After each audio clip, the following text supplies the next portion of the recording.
What's up? What up? What's up, man? Jose is back, man. I'm back. We missed you last show, bro. Hey. Yeah, you missed a good show. You missed Ben's birthday. I know, man. You missed party. the pre-game. You missed the after party. I was so upset. But the day job got me there. So. Never When are you gonna ends. give that up, dude? One day. I hope. Sooner rather than later, I hope. The health insurance is actually you pull up with a lot of shit for health insurance. You do. That's what You I'm do. saying. That's what everyone says, man. I feel like if you're making enough money, you don't care about that shit no more. You know? You don't, but I'm not making enough money to care about it, so I've got to have the health No, I know. insurance. No, I get it, man. But So many yeah. people get in a bad spot because of that shit. But no, it was a great, and I gotta say, first of all, thank you for all the subterfuge, everybody behind my back, Yeah. giving me a baller, badass 50th birthday party. I walked downstairs, and for those, I don't know if you listened to it or not, but I'm like, my wife and I are gonna go eat, and he's like, no, man, you're gonna come eat with us, and so I'm like, yeah, talk to my wife. She was like, it's okay, and I'm like, fuck, man, we're gonna home. His wife was texting me like, you got to convince him. He thinks we're going out to eat. So I'm over here trying to like during the show, I'm trying to like read that shit and come up with a plan. And so we went downstairs, right? We're walking. I'm like, oh man, someone's having a party or something in there. It's like, I hope we can find a table. And I walk in and I see my grandson sitting down. Yeah. Actually, no, I see B&I people. I'm like, what the fuck? And then I hear surprise. I'm like, oh, and then look at my grandson sitting there too. I'm like, oh, come here. And he was good and lit too. So I was like, come here. It was like emotional, man. He's used to it though. That's right. But I have something for you. Oh shit. Okay. So I'm gonna break a rule. Okay. I know this is tequila talk. Yeah. But I have something for you, and I want to try it. I want you to try it with us. I want to see how it is. Okay. So.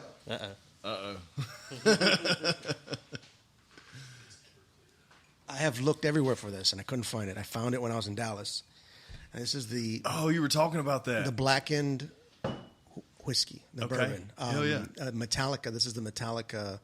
Well, the guy that the master distiller for this, he's actually was one of the distillers for Maker's Mark. Okay. And he died a while back. But what he did is this thing I think is aged in 7 barrels, 7 or 8 different barrels. And Black brandy cask. yeah, and this is a cask strength. So this Yeah. is like a special edition. It's a limited edition. And if I had my glasses, I would read what I read about it. But what he did is when he was putting these in the casks, he would play low frequency Metallica music, and it would loosen up the fibers in the wood of the casks, and it would absorb and put more flavor from Okay. the barrels into it. So Okay. we're actually going to You have. think that's true, or is it just? No, it is true because Is it a marketing gimmick? no, because No, they kind of showed what they did with it, and it's really hard to find it. Well- I mean, if I could like find it at Sam's, I wouldn't believe it. Right. But so here we go. You a whiskey fella? I'm normally not, but I'm gonna. Yeah. I just you wanna know, try it. Like I said, I let's- wanna try hey, it. man, if you're gonna bring it here, and we're gonna do it. And it's like they're the only band I would want to try their stuff. And I used to do. All I drank was whiskey. okay, And so, like, now, I quit drinking it, one, because I got older, and it got harder the next day for me. But I think it was always drinking cheap shit, too. I was never drinking good Yeah. stuff. So. all right. So So let's do this. Cheers, guys. Blackened. like an,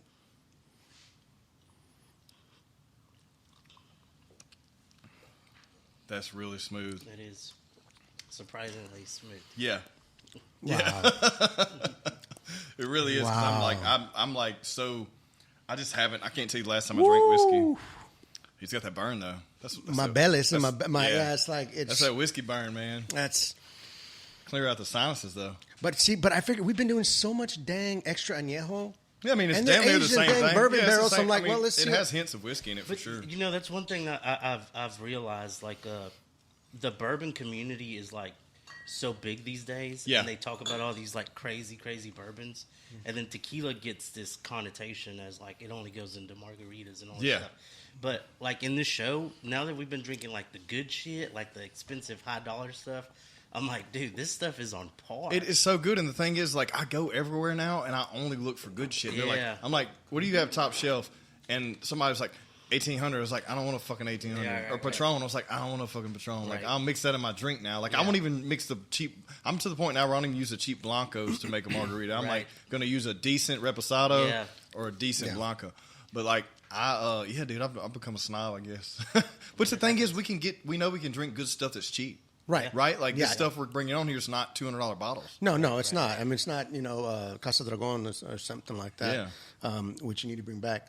But still, I mean, okay. And so what I wanted to do, and I texted you guys this, and this was something I was thinking about, was having it's good, huh? Man, my nipples hard, man. I know, right? It's having a best of show, and not like a best of this, but like us thinking about the best, like topics, like best business decision, best meal you've eaten, best drink you've ever had, best, those types of things, just to kind of keep it light and fun. And I'm sure we're going to go off on tangents and everything, but I want to start with best tequila that we've had on this show. Man, it's got to be Tears. Yeah. It's got to be Tears. Yeah, me too. Yeah, With me, it's we Tears. all agree. And Like, that was the first one we did with all three of us. We got to bring yeah. it back too, because Josh never got to try Yeah, that. yeah. Yeah, But, that's you still have some of that, huh? I think I Oh do, yeah, yeah, heck yeah. yeah. Man, my lips are. That's really good. It is good, man. It's good because my thing is like I said, I've stayed away from whiskey because I used to drink it all the time, and I was the guy that would go out and drink like the whiskey with a splash of Diet Coke, Yeah. Right, and I would yeah. get fucked up, and it'd be like Crown or Makers or Right, whatever, right. or Old Charter. I drink a lot of Old Charter, and that shit's so cheap. Yeah, Yeah. that was that. But they had it, and I was like, okay, there's no way I will drink that much. But I know that you entertain also, and I Yeah, know yeah, that it's- you've got it's delicious. and you might have some people over, and you're just like, hey, Well, there's some people that I've noticed. There's some people that are whiskey drinkers. Like, I don't want no tequila, but I'll have whiskey with you. And I'm like, but you never had a Anejo, like a good Yeah, Anejo. you never It's had- yeah, yeah. basically a Dude, fucking- yeah, and that's the thing. But I mean, also, you can't fault some of these people because it is. You can go out to most places around town and find a decent bourbon to sip on. Yeah. It is hard to Yes. find a decent tequila that you would sip on. It is. and it is no fault of the businesses. I mean, even most 'cause they're just business owners will tell you like Yeah. we don't have the market for yeah. that.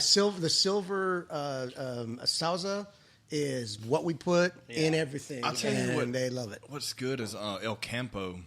We haven't had it on this podcast, but I had it on the podcast with me and Nate, where I just bought a cheap bottle of it. It's a Yeah. Blanco. Did he tell you about that, bro? He drank tequila on the show. I mean, I always drink tequila. What else am I supposed to drink, bro? You can call them cheaters. But here's the right? thing, bro. I only drink cheap shit on here without y'all. Like, it's got to be $30 or less, or I won't touch it. $30 Okay, less, so okay. I feel like that's fair, right? So what'd you bring, Jose? So that one is called Lalo. It's about a $50 bottle. I actually found it down south. Me and my business partner Colby went down south just to kind of hit up some accounts. So every account we went into that was a liquor store, I kind of looked at their selection. And I had seen some stuff about this one, but I couldn't find it anywhere. And I came across it. So the story on Lalo is that Don Julio, everybody knows Don Julio, who is so big now. I guess I don't want to make up a story. Anyway, they're huge. His grandson, Don Julio's actual grandson, decided that he was going to get back into the game small batch, and that's where this comes in. So it's like third generation. Yeah. I was just reading the back of it here. Yeah. Turn off. Inhale, sip, exhale. Let's do it. Okay, so speaking of you traveling, tell us about this event you guys did. This. Oh yeah, I went somewhere. Did you guys win something, or what'd you We guys? did a lager festival in Dallas. Okay. So Well, let's drink, man. And, We don't talk that damn much. yeah. It's called tequila talk. Tequila's first. yeah. Then we talk. No, we did a lager festival in Dallas, and we won People's Choice, which is pretty cool. Pour for Just to yourself, kind of win somewhere that is not your hometown. And what did you pour what it did you blend? What did you submit? Just like it was basically like the best lagers in the competition. It was all lager beers. Oh, okay. So what is a was lager your, beer? What was your lager? So we had Don Pablo, and Okay, we had I've had another- that one. Yeah, and then we had another one called Watch the Throne. So lagers is basically your, beers that everybody drinks: Dos Equis, Bud Light, Miller Lite. Those are all lagers. Right. So What's yeah, that it was smell? cool. Is that vanilla Yeah.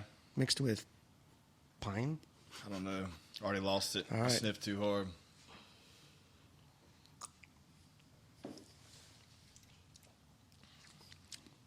That's interesting. That's wow. That's yeah. Is this a Cristalino? No, it tastes like it though, right? Holy shit, yeah, it does. Do you almost get like a minty kind Yeah, of thing? Yeah, right it's at almost the front, like it's almost like warm water. Yeah. I mean, there's really not a lot of. No, right when it hits you think it's gonna be like oh bam. shit, and then it goes Yeah, it's away. like- It disappears. That's weird. It's like a change up.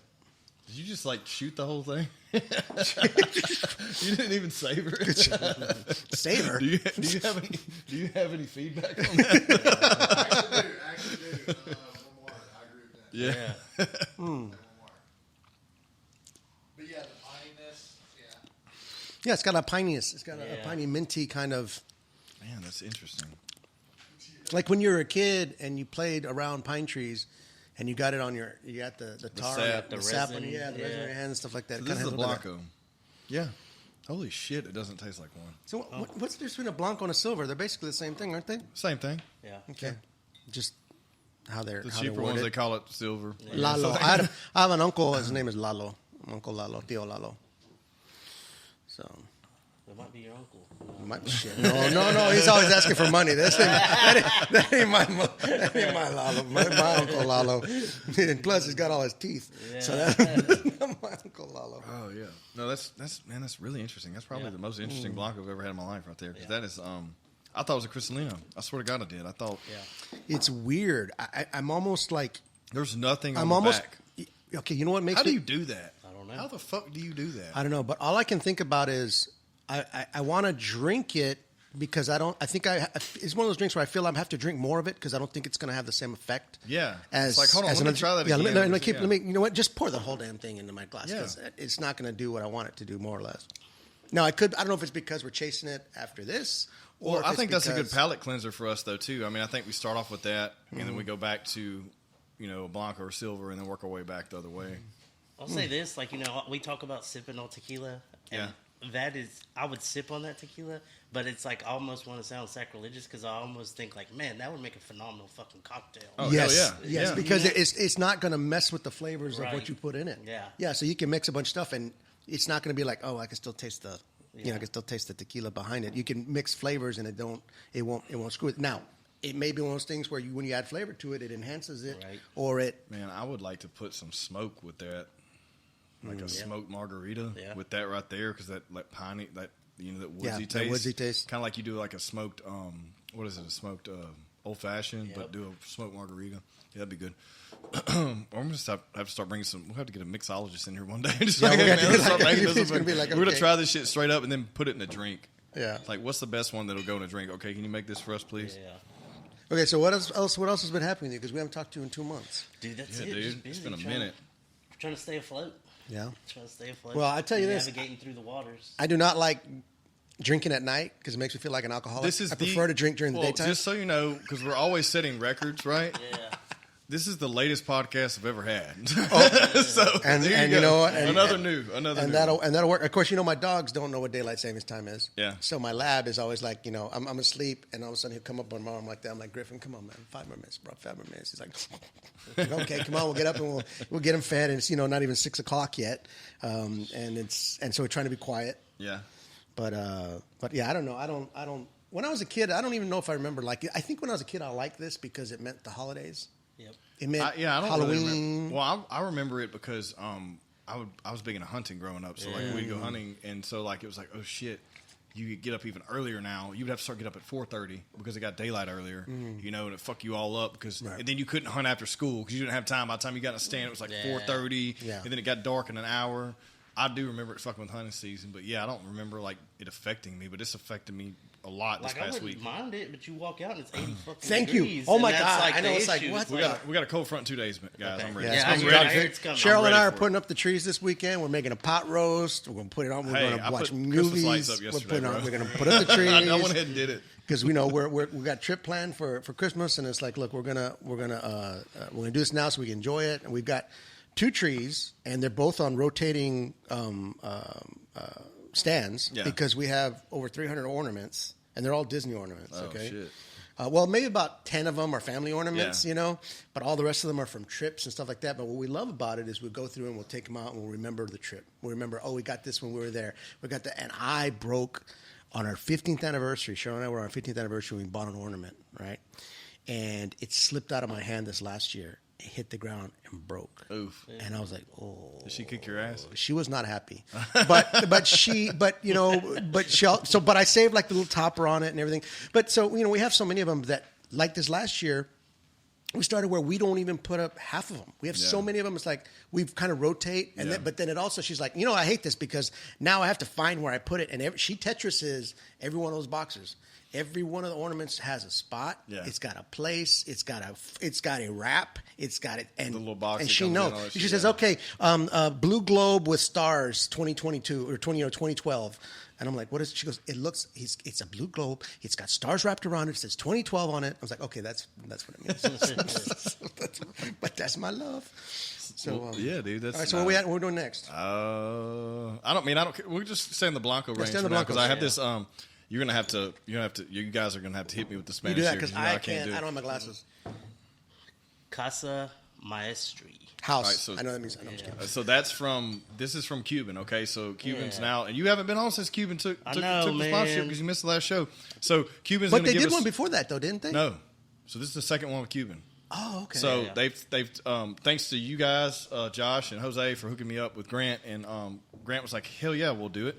So they're giving me typically I'll go in there and get 2 nice bottles or whatever every show. So this is one of those bottles, and this is a very expensive Blanco. This is a $60 Blanco. I'm like, okay, let's do it. A Blanco for $60. Yeah. I like that. I definitely like the glass or the. Because I saw the bottle and I was like, oh shit, that's an Anejo, and I grabbed it. I was like, no, it isn't, but we'll see if it's good or not. And chasing it right behind this, we're really gonna find out because this shit right here is it's primo. It's a ceramic. It's a ceramic bottle too, so it's real nice. That came out quick. Yeah, damn, that's one for me. What's a big bottle with small things? It's like a fire hose. Yeah, no, we were talking. I found the Corralejo Extra Añejo when I was in Dallas, but it was like $80. And we've gone through so many different tequilas, and I found so many great tequilas under $80. Yeah. I was like, kind of going, you know what? I'd like to try one under this price range that I haven't tried before. A brand I haven't tried that style of it before. Right. So I stuck with that instead of. That's why I got the Volcan de mi Tierra instead of that. So, cheers. Let's do this.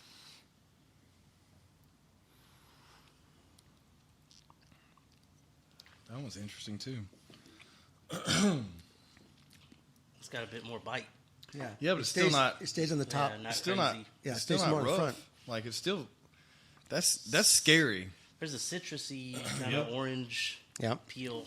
See, that's why you have a good palate for that because you're always trying all those crazy ass beers. So. I know, dude. I just. I don't know what my brain's like. What do I put on that? It stays in the back of your mouth instead of on the on your tongue or the side. Yeah. It stays closer, almost like you're getting cold. And you're like, it stays there. It gives it more of that back of the throat.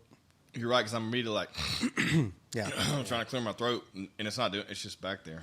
I always pick up one distinctive flavor on these tequilas. But it's crazy when I read these reviews, and it's like they're so full of shit. Vanilla, honey, smoky notes. I'm like, man, shut the fuck up. It's like a paragraph full. Yeah. It's like, dude, you made this shit. Shut up. Like you haven't used that theme this year. Yeah. So you're gonna run that. You probably used that for another review last year. Some shit. I've been watching a lot more videos with like on TikTok and shit. Just to, they already have my information, so fuck it. Like TikTok and like Instagram with like a lot more like mixologists. And, I've been kind of hooked on it, dude, where they're just giving these recommendations on, like, don't buy this tequila for $50, buy this tequila for $50, and shit like that. And it's exactly like that. The video I sent you guys from the guy on YouTube, and I wish I could remember his name right now, but he talked about the celebrity tequilas and how trash a lot of them are. There's a lot of, and then the nom number on the back. In fact, and I've got the app, the Tequila Match app, and it'll tell you what tequilas are made in that location. Like, for example, what's the nom number on this? There should be a nom number on the back. Probably nom 1468.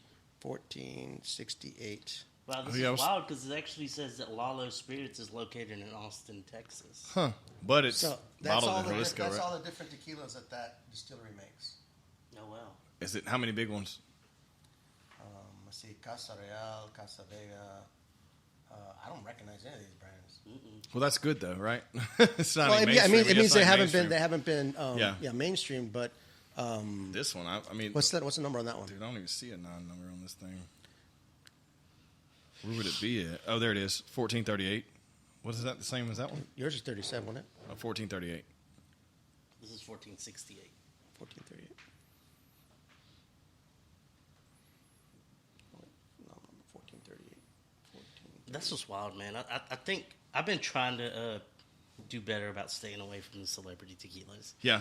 That's Okay, all. so That's all the tequilas. there's a that, shitload, but that's I all don't the ones- recognize any of these either. I don't. Blowfish tequila, Big Boy tequila. I mean, Cava de Vulcan. I think I've seen that one before. Haven't we had that one before? Or is that the No, one? this is Volcán de mi Tierra. Okay, It's not- it's yeah, not no, Cava that's de not. So there's a shitload. Isn't that crazy though? Yeah. And they all taste different. Yeah. They're And- not all the same. Like From what I've heard, though, is like we could start our own tequila company. we really Well, need y'all to. could, I could. Ghost tequila. We've had ghost tequila, right? Yeah.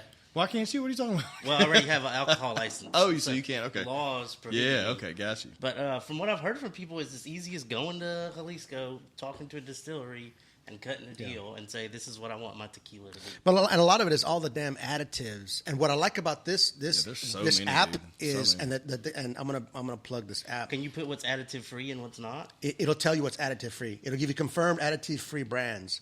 What's the one we had? What's the Kevin Hart I've been sending y'all that I really Yeah. like? That motherfucker. He just come out with an anejo on that, so I really want to try it. Yeah. Yeah, and it's called I think Tequila Matchmaker. But yeah, I'm not the celebrity thing. I'm the same way, dude. Yeah. Like we haven't had one that's been a celebrity tequila except that one that I Yeah. was like, holy shit. Yeah. But that dude, like, I think he did his research there and just Right, bought out a distillery and was like, we're doing this, you know. Yeah, and that was good. And like Fortaleza, that's one of the ones that Yeah. only does Fortaleza. Yeah. They don't make any Yeah. tequila for anybody else. And I mean, and honestly, that's probably my number 2 best tequilas. Yeah. Was the Fortaleza. Fortaleza is And wild. And we had that. We haven't even had a nejo in that yet. No, we've So had we need the- to we do had that. the silver, I'll do the that next reposado. because we have. We haven't had a nejo. It's Yeah, about $85 We'll do for that. the We'll do for that on the, the next one because we've been talking about that, and I want to do the extra nejo on the Cordalejo too because it's just like I said. I tried it yesterday, Mm-hmm. but I just had a sip at lunch, and I didn't really drink it. I just wanted to taste it. Yeah. and like it's different when we're. Hey, sitting so here. where are these strawberry brownies? These strawberry brownies you When we cook at 7th Tap next time, I'll hook you I saw up, that. man. This is I sold out, strawberry bro. brownies. I was like, oh my! I sold God. out, bro.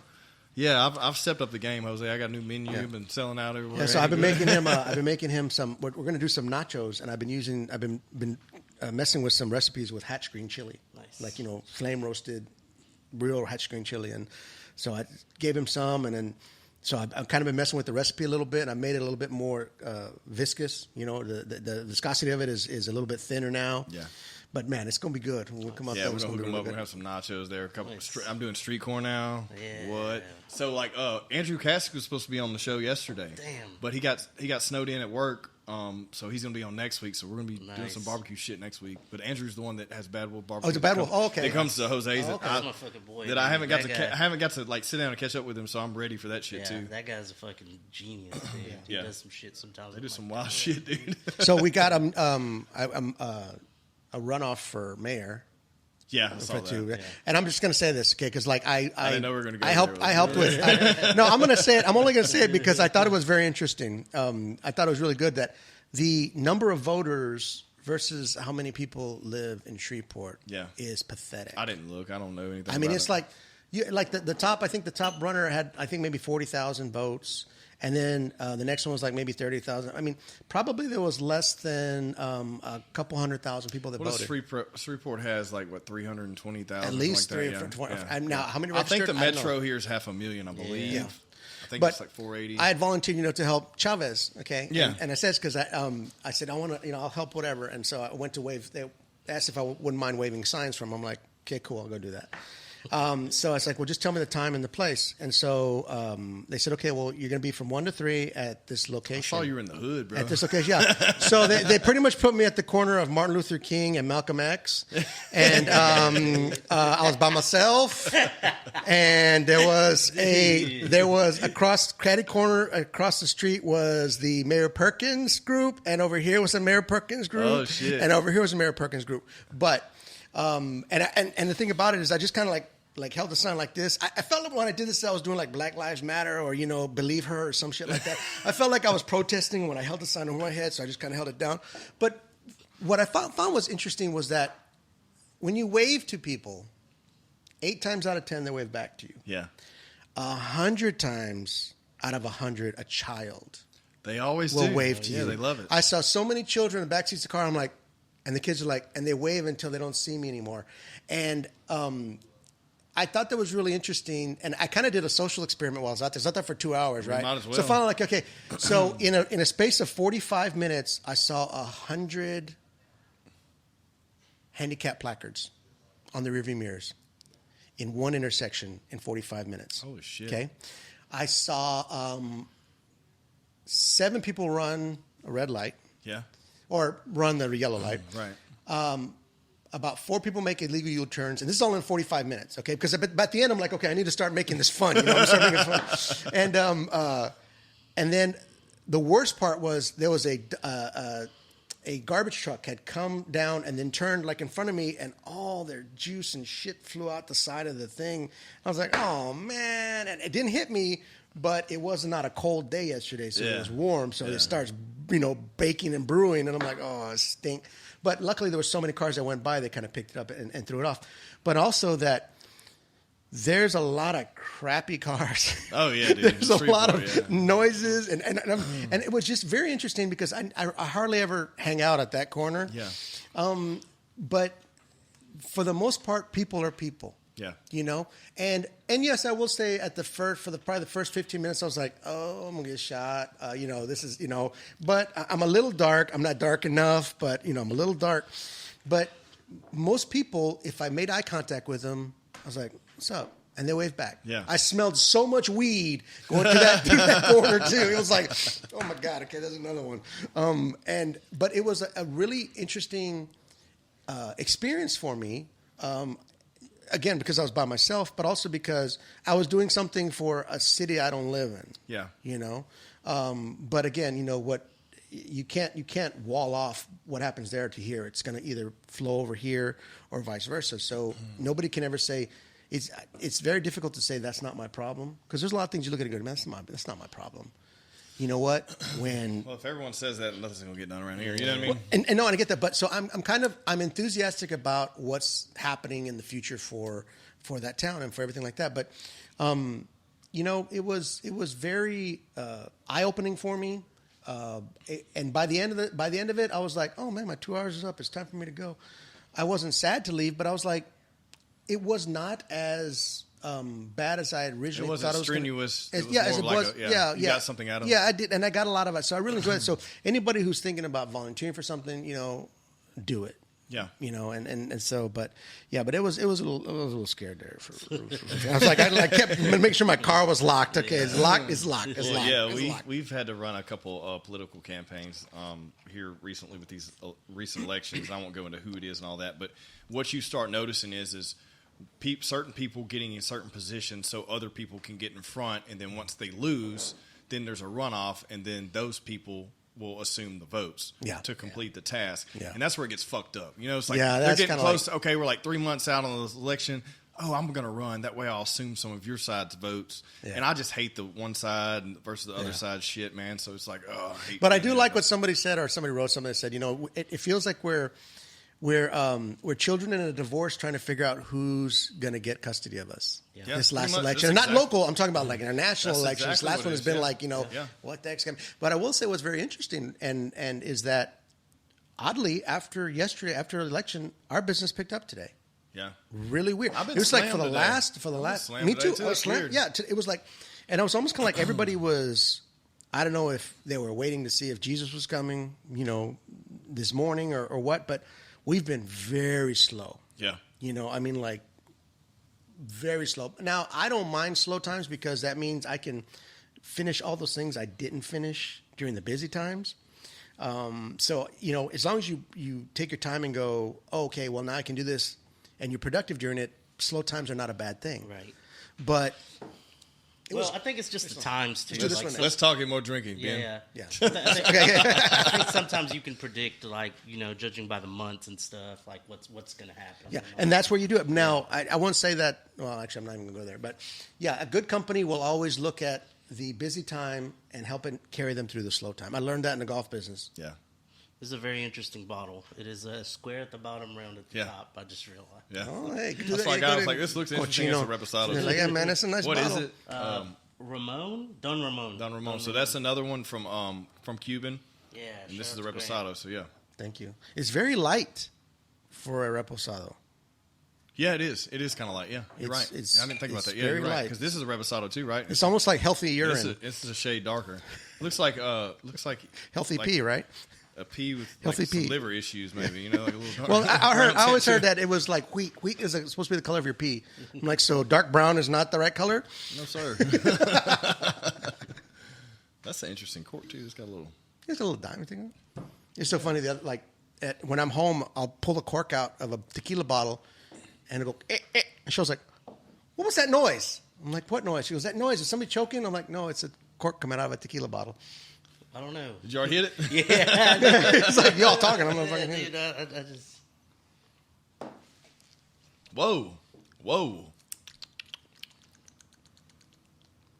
What the hell? I don't is know what's that? going on there, man. It's almost like they took. You know what I'm saying? You said it was light, right? Yeah. And how it tastes to me is almost like they took something and watered it down. Thank Yeah. you. Yes, it tastes like there was a real. Thank you. It Like tastes a like coat with water sitting on top of it or Yeah. something. Yeah, where your ice melted.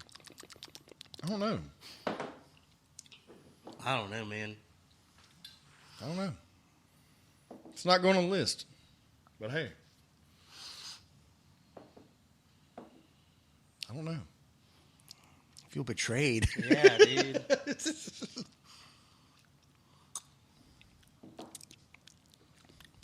Like I can't figure it out. Me either. It's I want to say, okay, this is gonna sound weird. It tastes like wax. Wax. There's like a something in wax. there. I'm gonna figure Like this a out. like when you were a kid and started when was eating crayons.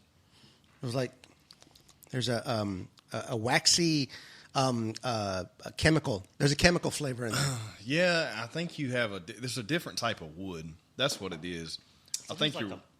not like a must Yeah. of some sort. It's almost like Not like a grandma's fun- attic. yeah, Like, you know, you know what? like- We're going to take these beams that have been in grandma's attic.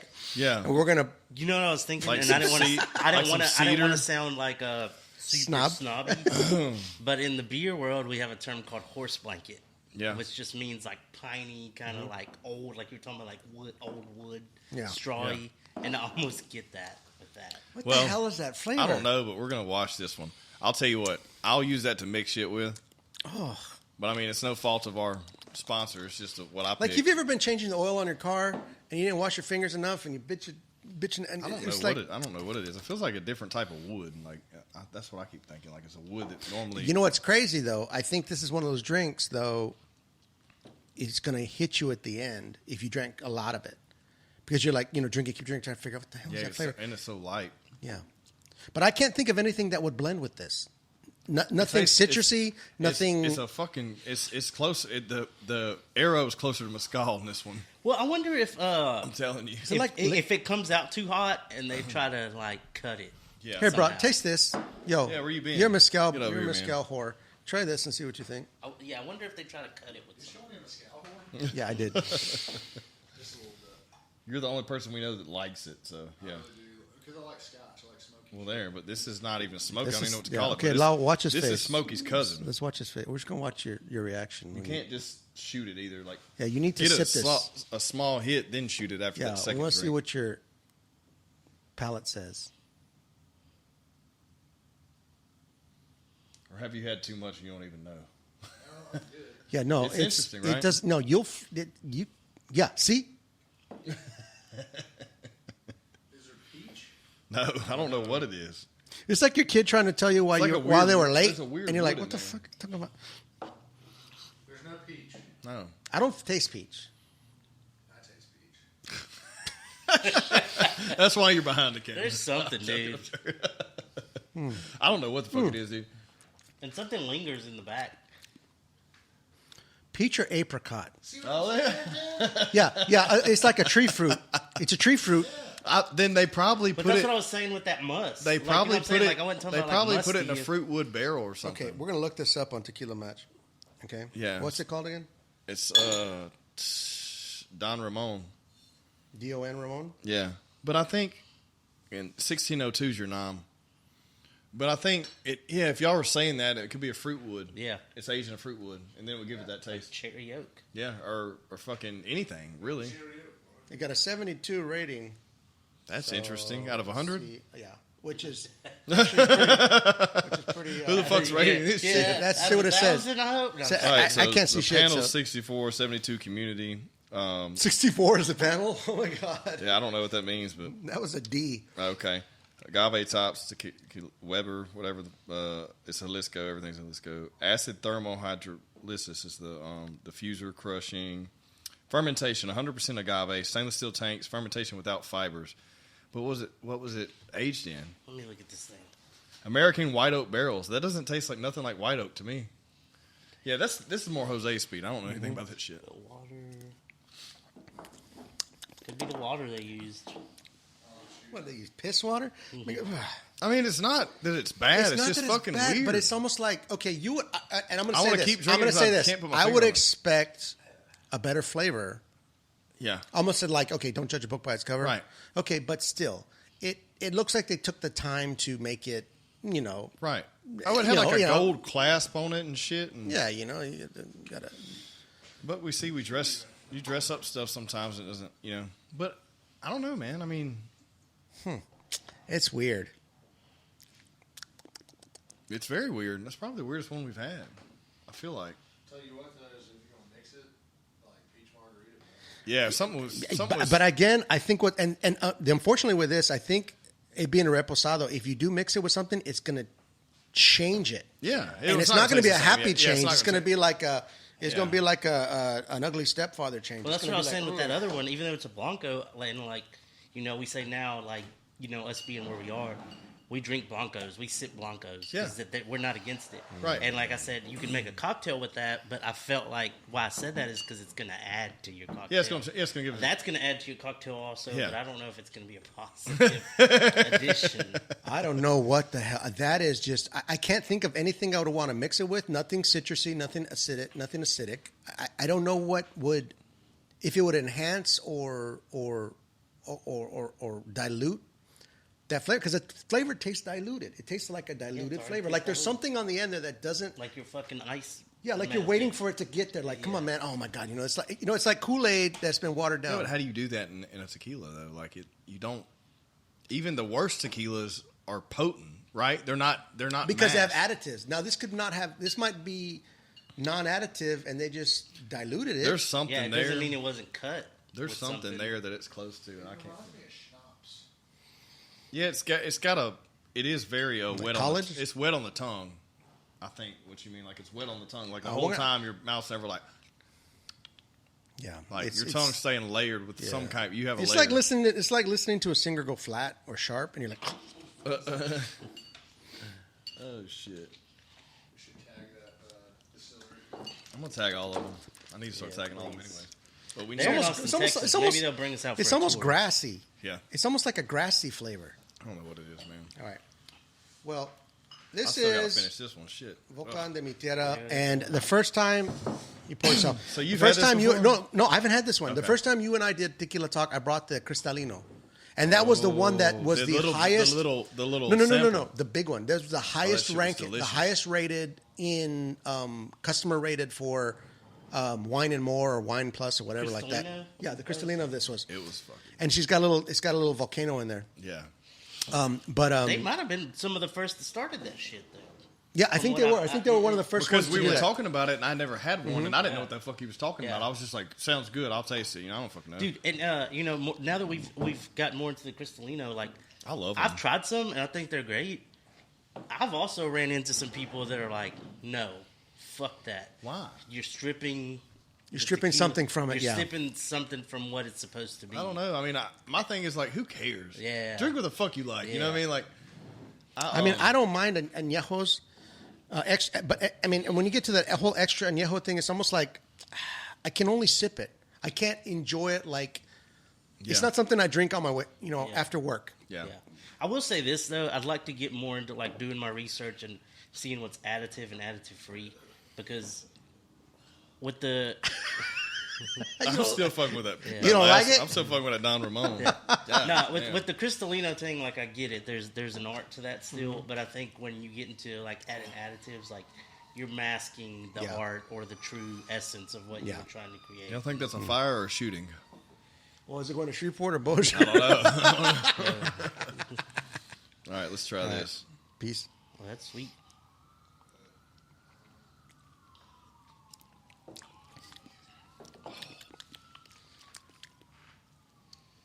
Tastes like shoe polish.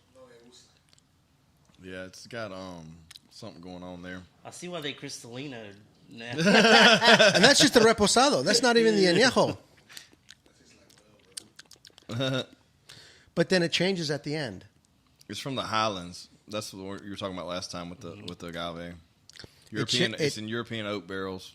European oak barrels. Yeah. It changes at the end. It gets sweet at the end. Fruits, nuts, and honey with a floral touch. That's what you're talking Yeah, I about. don't like drinking flowers. I don't need no flower on mine. What's that shit somebody makes? Is it Gins. who has one that's fucking like he walked He's out. over there just shaking like. There's that one damn drink that just has like some flower shit in it. I think Key Mexico has it or something. Like it has like a Like their hibiscus. yeah that shit. Oh, Like I'm like, why do you hibiscus? put a Yeah. fucking flower in a drink? But it's not bad. Now, again, I don't know how my palate is after tasting different things. I don't know. Because I have noticed that, like, when I go It's home, not bad, man. when I go home, and maybe it's one of those ones you have to let it air out. I have no idea. I've never been disappointed with this brand, so I'm kind of really surprised that the Reposado tastes so Well, different. anything behind this is gonna be weird. I think this still leaves a bad taste in your That mouth. tastes like they put water in that. Yeah. You know, like it does. I don't know. I think the Leolo takes it home today, man. I really do. Yeah. I think we're gonna go back to that when we finish this because that's where it's at. Good. Jose's always bringing the bangers, bro. That's a good one. That's a good. Yeah, because and what's going to happen is when we drink this next, it's going to be like even weirder. Yeah. You know. I'm telling you, dude, it's a TikTok, dude. It's See, I don't do any research. I go in blind, but I feel like that's how we really learn. Yeah. You know what I mean? No, we do, yeah. Like, but it's always great to. And my thing is like, going through Cuban and it's like, okay, I'm gonna go grab something, and with no guidance, I'm just gonna grab something. Yeah. You know, and I'm walking in like the blind dumbass that just says, I want to try a new tequila. Right. And I feel like that's real. Yeah. And Right. then we bring it here and we say, okay, the bottle looked nice. I'm looking at prices. Yeah. So I'm based on pricing and bottle and saying, okay, Blanco's in a really nice bottle, kind of high. It's probably going to be good. Reposado's in a nice bottle. It's probably Right. going to be good. Yeah. And you kind of go from there. I guess like my thing is like I love good tequila, but I'm also fucking lazy. Yeah. So I've found people That's that like, good. That's what's up. I've found people that like I trust, and I'm like okay, and then like you know you got to check these. You got when you look at people on, and that's the thing. I mean we've talked about this social media. When you look with anything, you got to make sure that they know. You know you're easily fooled these days. Yeah, of by course. shit. Of course. Yeah. And but like when I see these people and they're actually in Tequila Jalisco and they're actually going to distilleries, like I feel like okay, you know something, and then you look them up and they're like a legit mixologist, and it's like, don't buy this for $50. Buy this for $50. Yeah, no. Stay I away from appreciate this that. shit. It's got additives. Yeah. Get this shit, and it's. But I have noticed that a lot of the shit that these people recommend is shit that we've been trying, like the Fortalezas, Yeah. the Arte Noms we've had on here. Yes. By the way, thank you guys so much for that birthday gift, the Yeah. Artenom. Did I you tried like to it? save some. Did you like it? Yeah, oh, no, I drank. Yeah, it was so funny because people were. You missed it. So we got them that bottle, you know, and you threw Yeah. in, and Josh threw in, and we got them that bottle, and I thought it was delicious. And everybody's like, "What the fuck is this?" Like, because Yeah. they don't have our palate. Right. Yeah, You know, plus they they're- weren't hammered. Yeah. But- No. Exactly. That too. It was delicious. But the Artenom, it was really good. I kept it in my freezer though. Yeah. And it was just kind of one of those ones where it's like, you know what, Sunday so afternoon. it's going by now, huh? Oh yeah, I We was going probably to save drank it. half I was of going to that day, save didn't it for you guys, but then I was like, fuck Yeah. those guys. That's my birthday present, not theirs. But but that was good. But that's one of those ones that's non-additive. Because we had the Arte Nam Yeah. Blanco, Reposado. I believe, Reposado. Yeah, Yeah, it's we one got of him the Nejo, I believe. Yeah. Yeah. Yeah, but no, like I've been noticing, like when you do the research, it's stuff that we thought, like I was like, okay, so you start to trust people because, like, okay, I've tried that. they're right. It is fucking good. Yeah. Where I've tried that, they're right. It's not good. Yeah. But I do look at that when this last time I went to Wine and More or whatever it's called, Spirits in Dallas, the the adult Toys R Us. I was looking at different. You have Specs or Wine and More? No, Wine and More. They're both pretty good. Yeah, I mean, depending on what location Specs it is. has I think Specs has Fortaleza, but Wine and More does not. Okay, gotcha. Okay, and they also have a couple other different ones that one of them, the other one doesn't. And I saw a bottle was like $1,200, and I took a picture and sent it to you guys. I'm like, how about this? But no, but I was going down the line looking, and what I found is kind of disheartening. Is that I go around and look, I'm like, no, I don't think I want to try that one. No, I don't think I want to try that one. Yeah. I mean, I really have to look closely. I spend 30 minutes. My wife gets pissed. She's Yeah, like, before I'm trying to find which one I want to see. Right? Yeah. So, Yeah. okay, best hamburger you've ever had. Me? Mm-hmm. Dude, man, I do not want to. Fuck, man. You'd be thinking because you're next. No, I know. Hamburger, bro. Okay, Superior Steakhouse makes a phenomenal. No, not Superior Steakhouse. Superior fucking Grill here in Shreveport Bossier makes a phenomenal fucking hamburger. Before tequila or after tequila? No, anytime. Okay. You get the motherfucker, and it's like it's probably 1 pound. And it is. You ever had it? Nah. Holy shit! Next time, I haven't been there in a couple of years now. I think we Next gotta go time to you lunch. Go, do what? I think we gotta go to lunch. Let's go. Next time you go, like I'm talking about legit. Okay. Like fuck. they grind up ribeye. So the leftover ribeye cuts they have, they grind them up and blend it with ground meat and make a burger. It's fucking delicious. I haven't had it in years. That's a good question. Because I was talking to somebody earlier and they were talking about a new burger joint. I was like, dude, my burger tastes better than that shit at home because I don't want that 73.27 shit. Yeah. I want my 97.3 or something. Yeah, shit. yeah. You know what I'm saying? I don't want to pay $15 for your one little hamburger. Right. Yeah. But no, it's delicious. It's like I think it's like $15-$16. That's probably been 2 years ago, but I'm talking about full motherfucking grown man hamburger and French fries. We gonna have to go to lunch. Yeah, we got to do that. We gotta go to lunch. Superior Grill and Superior Steakhouse is a good one too. And I believe used to on Wednesdays it was 2 for $1 at Superior Steakhouse. Same burger, I believe. Shit. Yeah. Too bad we had lunch somewhere on Wednesdays, but I know. Dude, years ago, Bears on Fairfield. Yeah. So they have a kitchen back, which they make a phenomenal fucking burger now. I'm telling you. They make a don't they? They make a phenomenal. He does. He's like, they make a boy, phenomenal freaking fucking burger. fire. But before current ownership had it, Yeah. another guy had it, and I don't think they had a kitchen.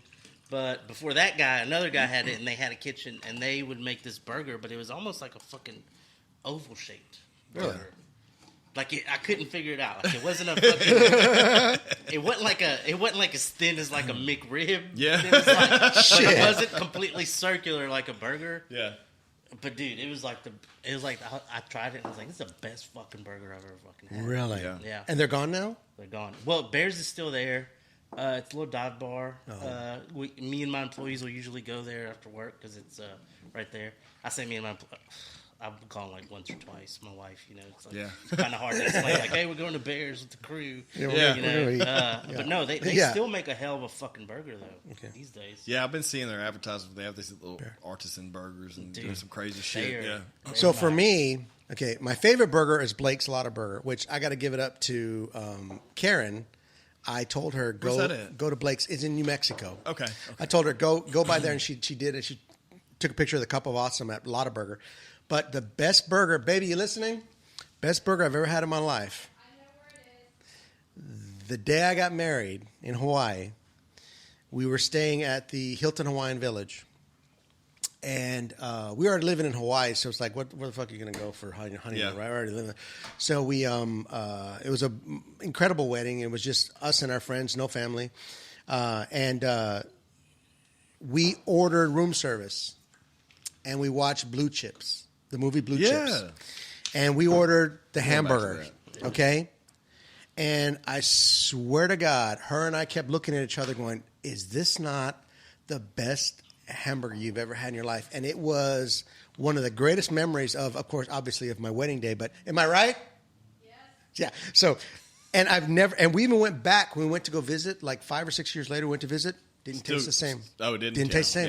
Yeah. They changed something. It probably just had the sentiment on it. Well, no, because her and I mean, we loved each other. Yeah, hungry were we you loved too? each other. Okay, we loved each other, How but hungry were you food too? is 'Cause I know me, food. like I didn't. No, bro. Like No. Mexico catered my wedding. I didn't eat shit. Well, And I love paid that eight. place. I Yeah, paid. it's amazing. Yeah, but you I paid $8,000 for my daughter's wedding for the catering for her food, and I took home everything nobody ate. So I was for a week. I was eating mini Natchitoches meat pies, pigs in a blanket. But yeah, so that was actually the best burger I've ever had. And best business decision you ever made? Oh, I'm sorry, bro. I forgot you're here. Yeah, go ahead. Yeah, speak. You don't have a microphone, but go ahead and talk. The truth from whenever Wine Country was still open, I was making the best burgers in town. But real shit. But outside of that, Dino's in Nashville. That was Bourdain's spot. Dino's in Nashville. Yeah. I've never had it. It's a dive bar like Bears. It's on Gallatin in East Nashville, like diagonally across the street from East Nashville Magnet High School. But like, I mean, dude, the only thing I've had here that is close to it, there's a guy with a slider truck that posts up outside of Ernest. Dude, he's coming to the tap sometimes. Yeah. What's his name? It's just called Sliders. Yeah. Sliders. Okay. And I'll text him, and he's like, yeah, I'm gonna pull up, and then like, it's like 50-50 if he's gonna pull up or not, Yeah. dude. And it's like, Hey, But it's fuck like it. that's the closest thing I've had to it locally. But outside of that, dude, Dino's. There's a reason why Bourdain liked it, man. Yeah. Well, that's what's up. So business decision, dude. I hate to shit on what I'm doing now, but I think the best business decision I ever made was listening to my wife and going into catering, barbecue. Not to take anything away from my current partners and my marketing stuff. I fucking love it, and that puts food on my table. But that brought out something in me that was more passionate, right? That's awesome. That I didn't have in the market. Like, the marketing sphere is all hustle, and I work with people, and I try to take care of them, and I love them. I love that. And I don't think I would have the passion for the barbecue stuff or the knowledge had I not done all the marketing stuff. Right. So I like both of them, but I think best business decision was hands down the barbecue thing, for sure for me. yeah. All right, I just mixed 2 tequilas, by the way. But go ahead. You were saying? I don't know. I got to. But I like what you say about that because, and I'm not going to start, but I do want to comment on what you said because I had told my wife a while back, I said, you know what? I've done a lot of things in my life. Where I'm at, what I'm doing right now, I never come home at the end of the day and go, wow, I had a fantastic day at work. Right. I really enjoyed what I did. I Right. felt I made a difference. So when you say that, when you're done cooking, when you do that, and you see the people's faces and they look and they're enjoying it, you feel a passion for it Well, because yeah, it's it's also... fun. It's fun. Well, one thing, proving my wife wrong. She's like, we're not going to make any fucking money. I was like... Okay, so you could have just said, I'm proving my right no, that was one part because I was like, I fucking... Like, if you tell me I can't do it, I got to fucking do it. First off, that's me. right. But secondly, like being able to... I've always loved to cook, and I've loved to always barbecue, and I've been experimenting with it and trying to do it for years, and I haven't been great in it, but I'm slowly getting better. But I feel like I got it dialed in now, and I'm getting better.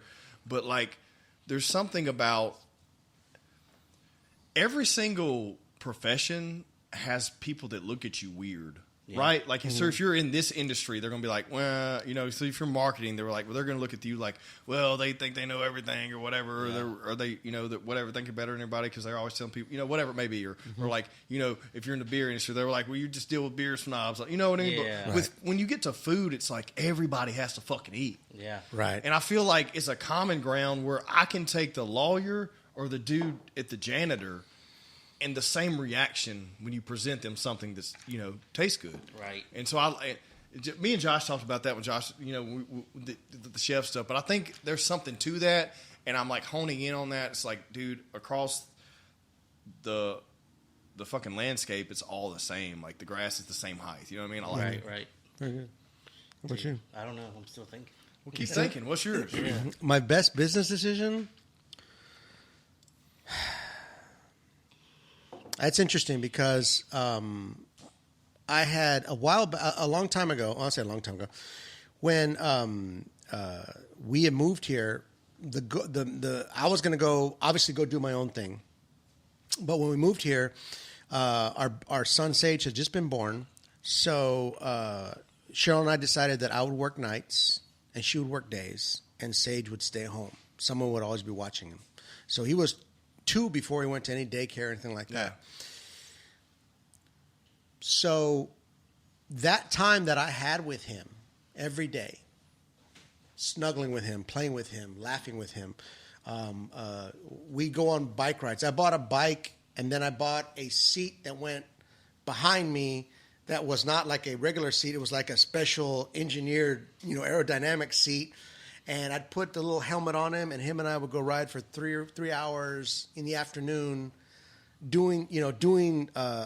spending time together, and going and playing in different places and having a good time. And whatever I did, he was a part of it. And so after that, after he went to daycare, I was like, okay, what am I going to do? And so I had bought a franchise. I was going to, I did an auto body, mobile auto body shop type of thing. And then 9/11 happened, and the car market tanked. And if you weren't buying new cars, you weren't trading in used cars. Yeah. And so my business pretty much went to zero. So for 6 months, we had only Cheryl's income. And this is going to sound kind of weird. It was the best buying that franchise. That was the best decision I made in my life, because I realized that we can make it through no matter what happens, no matter what comes our way. We're going to survive. We cut back. And what's crazier is, like, right before I got into that, we were almost out of debt. Yeah. And we were like, Sage was like 3. So this was like 23 years ago. We were almost out of debt. Okay. We lost about $60,000 in this little thing, but my wife never, ever made me feel bad for it. And I used to say to her, I'm so sorry. She's like, stop. And I felt guilty for it, because I was like, look, it's my responsibility. I'm the man of the house. I should be doing this. And I fucked up. Well, no, I don't say that I fucked up. I failed in that. But you fell forward. I fell forward because, and I told her, I said, you know what? I said, this right here is a lot thicker because of all the things that I did. Like one day, like I would go in the middle of winter, I'd go around the park, the car dealerships, and I'd look at the cars and I'd go, okay, this needs to be done, this needs to be done. And I'd walk in and I'd have like full on, winter gear. And the guy's looking at me like, really? I'm like, dude, this is how I make my living. This is what I do. And so out of sympathy, sometimes they'd give me a few jobs to do. Yeah. But, in the end, we ended up selling it off, and we had to start kind of not at zero, but below zero. But she stood there. She stood next to me, and she said, "You know what? This was our decision. Yeah. We decided to do this together."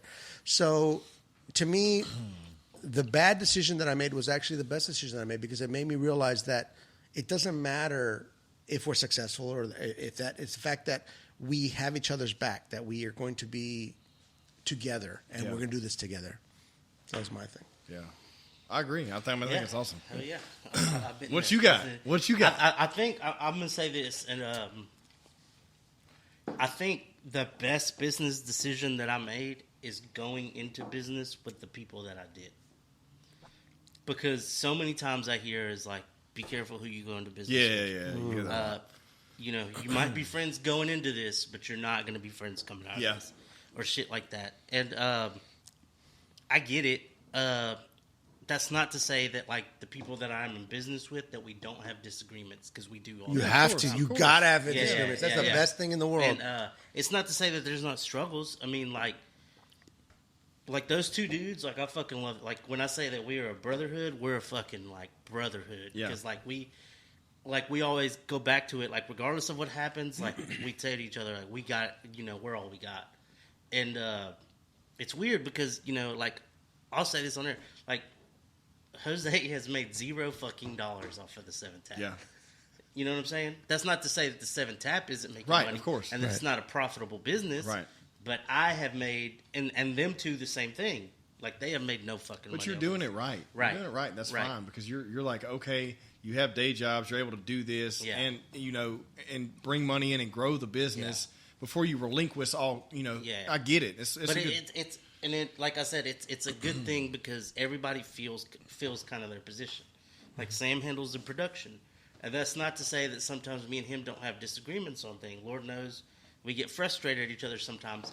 But I may have an idea, or he may have an idea, and it might not be a direct agreement, but once we come to the terms of like, this is what we need to fucking do, it produces fucking magic. Yeah. And you keep yourself in mind, like, okay, this guy, because I'll honestly say that motherfucker, when it comes to the beer industry, like, actually making the product, he's a fucking genius. Mm-hmm. He's one of the best I've ever seen. Like, you can take that dude, like, we've gone to these conferences and putting that dude in front of, like, scientists for like the fucking top yeast Yeah. labs, and dude goes toe to fucking toe with these guys, That's like what's up. That's on what's like up. the you know, shit that like I have no fucking Yeah. clue what they're talking. The fucking At that pH point, and viscosity yeah, and all at that shit, point, yeah. I'm like, I'm going to the bar and getting a fucking Yeah. beer. Do y'all want anything? Y'all just keep chit chatting. And the same thing with like Colby, like that dude, like works his fucking ass off. Like I can literally text that dude right now, because you know he's with the fire department and he obviously has these days off, and if I need shit done, like I can text him like, hey man, can you please do this? And he's like, I got you, no questions asked, or whatever it takes for the tap to fucking succeed. And like I said, and then like I hear this from people all the time, be careful who you go into business with, or they're your friends now, but are y'all going to be friends later? I hear that a lot. I certainly 100% believe that we are Yeah. going to be friends fucking forever till hear this thing, you know. No, I hear that a lot. Well, in my life, at least I've said this to my children, at least to my son, you know, is I always feel that we're here for a certain amount of time. Okay, we are basically in the timeline of the world. We're a speck. Yep. Did we leave a mark? There's a billion people who, you know, when they're gone, will they be missed? Maybe by those who know them intimately. However, I've always told my son, when you leave this world, make sure that the works of your life outlive your life. And what you've done with the seventh tap, should you die tomorrow, God forbid, should you die tomorrow, you left a legacy. You left a mark on this world. If you were to die tomorrow, you left a legacy. You've helped build so many different businesses. You've helped so many different companies. You've actually created the best GD pulled pork I've ever had to the point where I can go help you serve it, but my wife says, but you better bring some home. So, and to me, it's like, that's why I started painting. yeah. Because I knew one day I'm going to be dead. My children will be dead. My grandchildren will be dead. Maybe my great-grandchildren, if I have any. Will they know who I am? Or will I just be some blip on Ancestry.com? Yeah. You know, did we make a difference while we were here? No, I think it's a good point. I think it's awesome that you just said that. So I was sitting in, I think it was last night, maybe the night before.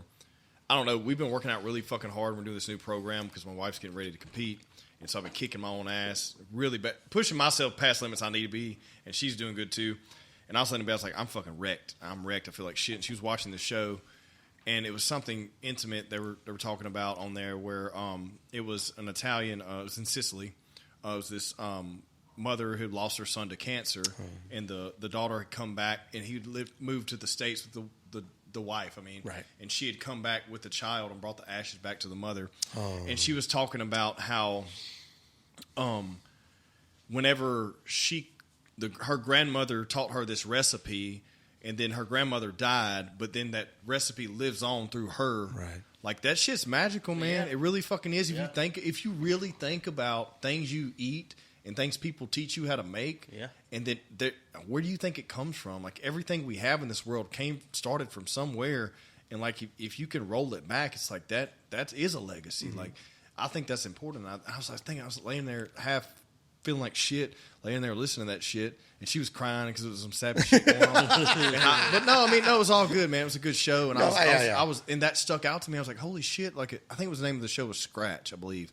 Has the lady who plays the Gamora in the Guardians of the Galaxy, that girl. So she's in it. She's in Zoe Saldana. Yes, Zoe. she's in. You've probably seen the previews for it. It's new on Yeah, Netflix, I'm sure whatever. my wife's watched Yeah, it yeah, by and now, it's but- pretty fucking. Like, I was Yeah. just like tuning in. Oh yeah, half-assed. it's called Scratch. Yeah, it made from scratch. Yeah, made that- from scratch. that Yeah. one, She goes and to so Italy. it was Yes, all attests yes. back to food, and I was Yes. like, dude, that's powerful as fuck. It really is, man. I ain't Yeah. trying to get too deep, but I was like, damn. But I heard something one time. A person said success is measured in how you affect others. Yeah, of course. Yeah. You know, and it's like, dude, like that's fucking real.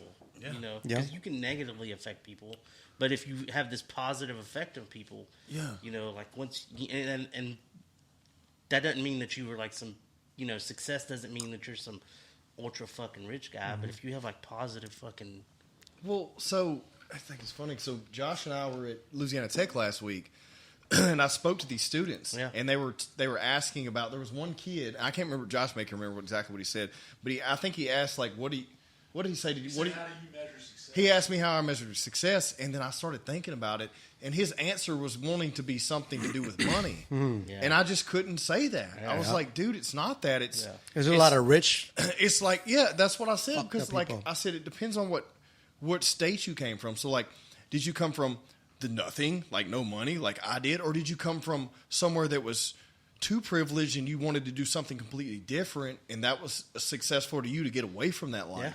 Yeah. You know, so like a measure of success based on the individual, but what it really is based on is doing what you fucking love. dude, that is the key. Like, and I was like, I felt like I was doing some cliche speaking shit, but at the same time, I was trying to be fucking honest with this kid because he wanted to hear, X amount of dollars, probably. Right. You know what I mean? Yeah. Because it just. But you know it's- why? Because that's what they see Yeah. in a 15-second snippet Yeah. on Instagram. Yeah. And this, I made this much money. I go to Walmart and I buy this and I sell this. I go to Yeah, thrift yeah, stores. yeah. I go, and you know, so I'll be honest with you. Like, I have met people who just live comfortably and they do whatever the fuck they want to do and they're happy about it. They're And, successful. and in their mind, like, and they don't drive as nice a vehicle as maybe you would think, or they don't live in a nicer house. But sometimes I envy that because I'm Yep. like, you are fucking happy. Yep. yeah. Like, you are Oh my legit God. happy. Yes. Like, I'm Yes. sitting here, and don't get me wrong, like, I'm not like a greedy person. Like, I'm not like, I need to make as much money as possible and take over the fucking world. Right. That's not me. I want, you know. But you want I have compensation I for have your- a certain Yeah, idea exactly, of like yeah, it's what like, my family shit, needs I worked to this have hard. or what I want them to have. But sometimes I see these people like, man, you And do the- not give, and maybe it's you know- ignorance on their part, but you know, like they say, ignorance is bliss. I mean, you know what the biggest Yeah. lie is? The biggest lie is the harder you work, the more you learn. Yeah. Because I know a million maids in hotels who work their asses off every day who will never make what we make, just going to work 9 to 5 or even 8 to 3. My fucking dad. My fucking Yeah. dad. Like I'm telling, like my whole my family, like Yeah. they're laborers, man. It's about working smart versus Yeah. working hard. And in this environment, I mean, and it's really interesting. I thought about this today. I thought about, you know what? I've really tried to set my children up for financial success. And I will say, and unfortunately, one of them I didn't have the opportunity to do that with. The other two I did. Yeah. And I've noticed an interesting thing is that both of them are financially very well off, okay? But sometimes when they say certain things, I think, you know, you value money a little bit more than other things. No, but I will say this: I am so incredibly proud of them. Right. I would never want to. But then I thought to myself, okay, who am I to try to teach these individuals about wealth when I myself never created it? Yeah. Because I was busy trying to make sure that they had food, they had comfort, they had these things. I wanted to make it their lives better than mine, and I'm not necessarily sure that after your generation, actually your generation, because you have 2 daughters, you have twins, right? Is that you say, you know what? My goal in this earth is to make my child's life better than my own. Yeah. But there's a weird line there, right? Because it gets gray, because the thing is like, I didn't have shit. And so if I give them everything, then they're going to be fucking privileged. So you got to find there's got to be some kind of, I mean, I don't know. Jose probably knows this shit. I know you know this shit, but like, you can't give them too much. No, you can't. No, you can't. But look, like, so the better part of my life, like we just didn't have shit. I will say this, like, as I got older, like, my parents provided a good lifestyle. It wasn't like something crazy, but it was a good lifestyle. But like, I look back on it now and just knowing like my parents till this day that they work their fucking ass off and what they're making. I'm like, how did you provide that fucking lifestyle? Or did you mask it that fucking well? They did, dude. Right. You know what I'm saying? Yeah. Because Yeah. it's like, dude, sometimes I look and I'm like, fuck, dude, I'm making like 3 or 4 times what my Right, dad that's made. what I was thinking about. Like, You my know- dad was paving roads and my mom was cutting hair. Exactly. And I thought we were doing well. Like, when I Yeah. would get some new shoes or some shit, I was like, Right. oh, shit. Yeah, like I look at, like, you know, I work in healthcare. My wife works in healthcare. I look back at my parents. I'm like, we're fucking doing it. Right. But then I look back at like what we're doing now, and I'm like, fuck, my parents are doing the same fucking thing. You know, I look at that with my You know, and grandparents. it's like- I definitely look at that with my grandparents because my grandmother, and my grandfather on my mom's side, they had 7 children. They lived in an adobe house, an actual mud adobe house. And I remember I used to love going and spending summers with them. Now, my parents were my dad was military, my mom wasn't, but we lived on a military base, so we had all the creature comforts. We had everything, running water, everything. When I go stay with my grandmother, she didn't have a bathroom, so we'd have to go to the outhouse. She had an outhouse, okay? And I actually was part of digging a new hole for a new outhouse. I'm not sure if anybody knows, but at some point in time, the outhouse gets full, and you have to move it to another hole, okay?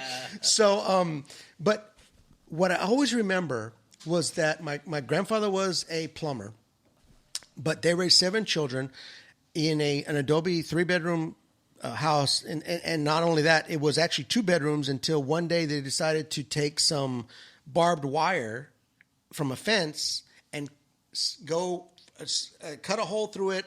One person on one side, the other on the other side, and they do this and go up and actually cut a hole in the adobe to make a doorway and make a new section of the house. And I used to watch her make his breakfast and then feed her children.